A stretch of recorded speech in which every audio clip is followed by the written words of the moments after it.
জেনেভার একটা গোপন কক্ষে নাকি লেখা হয়ে গিয়েছিল এক সেনা প্রধানের মৃত্যু পরোয়ানা। ঠিক যেদিন বিশ্ব নেতারা শান্তির জন্য করমর্দন করছেন, সেদিনই পর্দার পেছনে নাকি তৈরি হচ্ছিল এক রক্তাক্ত পরিকল্পনা। লক্ষ্য পাকিস্তানের সেনাপ্রধান ফিল্ড মার্শাল আসিম মুনির এবং তার সাথে যাওয়া পুরো প্রতিনিধি দল। আর এই দাবি করেছেন এমন একজন যাকে বিশ্বের অন্যতম তীক্ষ্ণ ভূ রাজনৈতিক বিশ্লেষক বলা হয়। তাহলে কি সত্যিই যুদ্ধের দ্বারপ্রান্তে চলে গিয়েছিল দুনিয়া? বিস্তারিত জেনে নেওয়া যাক। সুইজারল্যান্ডের জেনেভা, যুক্তরাষ্ট্র আর ইরানের মধ্যে চলছিল উত্তেজনা কমানোর গোপন আলোচনা। মাঝে দাঁড়িয়ে মধ্যস্থতা করছিল পাকিস্তান, যার ফলে তৈরি হয় ইসলামাবাদ মেমোরেন্ডাম অফ আন্ডারস্ট্যান্ডিং নামের একটা চুক্তি। আলোচনার টেবিলে ছিলেন যুক্তরাষ্ট্রের ভাইস প্রেসিডেন্ট জেডি ভ্যান্স, ইরানের পররাষ্ট্রমন্ত্রী আব্বাস আরাকচি আর পাকিস্তানের পক্ষ থেকে প্রধানমন্ত্রী শেহবাজ শরীফ ও সেনাপ্রধান আসিম মুনির। সবকিছু স্বাভাবিকভাবেই এগোচ্ছিল, কিন্তু এই শান্তির আবহের ভেতরেই নাকি লুকিয়েছিল এক ভয়াবহ চক্রান্ত। ব্রাজিলিয়ান সাংবাদিক ও ভূ রাজনৈতিক বিশ্লেষক পেপে এসকোবার মারিও নৌফালের একটি পডকাস্টে এসে দাবি করেন, ইসরায়েলি গোয়েন্দা সংস্থা মোসাদ পরিকল্পনা করেছিল আসিম মুনির এবং সম্ভবত পুরো পাকিস্তানি প্রতিনিধি দলকে হত্যা করার। তার দাবি, এই অপারেশনের নির্দেশ এসেছিল সরাসরি ইসরায়েলি প্রধানমন্ত্রী বেনিয়ামিন নেতানিয়াহুর কাছ থেকে। কেন?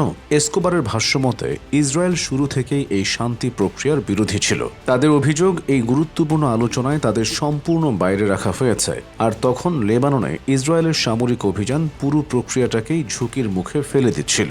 এই অসন্তোষ থেকেই এসকোবারের দাবি অনুযায়ী জন্ম নেয় এই ভয়ঙ্কর পরিকল্পনা। কিন্তু এখানেই গল্প শেষ নয়। এসকোবার আরও বলছেন, পাকিস্তানের সামরিক গোয়েন্দা সংস্থা পেয়ে যায় অতি বিশ্বাসযোগ্য তথ্য। তাদের সেনাপ্রধানকে লক্ষ্য করে সুইজারল্যান্ডেই অপেক্ষা করছে বিপদ। আর তারপর যা ঘটে তা রীতিমতো সিনেমার মতো। পাকিস্তান নাকি গোপন কূটনৈতিক মাধ্যম দিয়ে, সম্ভবত ওমানের মাধ্যমে, ইসরায়েলের কাছে পাঠায় এক কঠোর বার্তা। এসকোবারের বরাত অনুযায়ী সেই বার্তার ভাষা ছিল এমন, আমাদের প্রতিনিধি দলের গায়ে হাত দিলে তোমাদের মানচিত্র থেকে মুছে দেওয়া হবে। শুনতে অবিশ্বাস্য লাগলেও এটাই দাবি করেছেন এসকোবার। তো প্রশ্ন হচ্ছে, এই দাবি কতটা সত্য?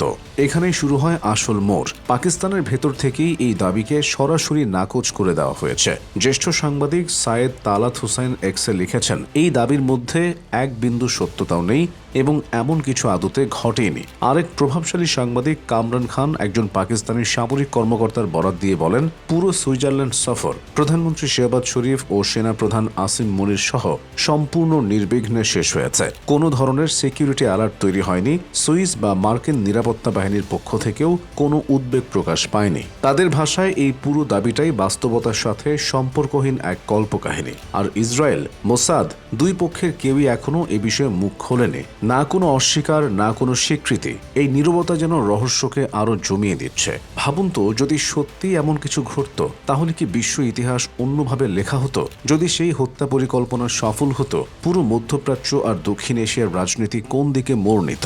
একটা বিষয় স্পষ্ট, ইসরায়েল বরাবরই এই শান্তি প্রক্রিয়ার প্রকাশ্য সমালোচক ছিল এবং নিজেদের বাইরে রেখে হওয়া এই কূটনীতি মেনে নিতে নারাজ ছিল তেল আবিব। এই উত্তেজনা একেবারে ভিত্তিহীন না হলেও একটি হত্যা পরিকল্পনার দাবিকে প্রমাণ করার মতো কোনো স্বতন্ত্র তদন্ত বা নিরপেক্ষ সূত্র এখনও সামনে আসেনি। তাহলে সত্যিটা কি? এসকোবারের সূত্র সঠিক, নাকি পাকিস্তানি কর্মকর্তাদের অস্বীকৃতি শেষ কথা, নাকি এই পুরো গল্পটাই সাজানো হয়েছে শান্তি প্রক্রিয়াকে প্রশ্নবিদ্ধ করতে? একটা কথা মনে রাখুন, আন্তর্জাতিক রাজনীতিতে কখনো কখনো সবচেয়ে বড় সত্যিটাই থেকে যায় সবচেয়ে গোপন।